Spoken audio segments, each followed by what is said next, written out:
নমস্কার, আমি চৈতালি। শীতঋতুতে সবাইকে স্বাগত। আজকের রেসিপি আম কাসুন্দি। নতুন আম উঠেছে এবং আমরা কাসুন্দি সবেতেই খাই, লাগে, সেই জন্য একটু বাড়িতে বানালে ভালোই হয়। আমি এই দুটো আম নিয়েছি, এটাকে পরিষ্কার করে ধোয়া আছে, এবার ছাল ছাড়িয়ে আমি ছোট করে কেটে নিচ্ছি। আমগুলো আমি কুচিয়ে ফেললাম। এবার একটা মিক্সি নিলাম, মিক্সিতে আমগুলো দিলাম আর এই 3 কাঁচা লঙ্কা দিলাম, আর দিলাম 1 চামচ সাদা সর্ষে আর 1.5 চামচ কালো সর্ষে আর 1 চামচের মতো দিলাম বিট নুন। একে আমি পেস্ট করে নেব।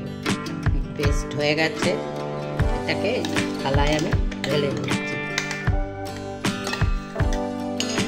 আমি এটা ঢেলে নিয়েছি। আমি এর মধ্যে দেব এই 1 চামচের মতো চিনি, দেবো একটু দিয়ে এটাকে খুব ভালো করে মাখিয়ে নেব। এখানে লাল লঙ্কার গুঁড়ো দেওয়া হয়, কিন্তু আমি সেটা দিচ্ছি না। খুব কম উপকরণে এবং খুব কম সময় আমরা এই কাসুন্দিটা ঘরে বানিয়ে নিতে পারি।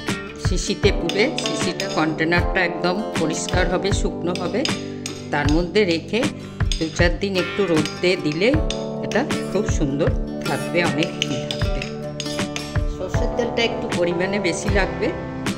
এখন যতটা দেওয়া হোক, পরে যদি মনে হয় হ্যাঁ আর একটু লাগবে, আমি পরে রোদে দেওয়ার সময়ও দিয়ে দিতে পারি, তাতে কোনো অসুবিধে নেই। তেলটা দিয়েও ভালো করে মিশিয়ে নেব।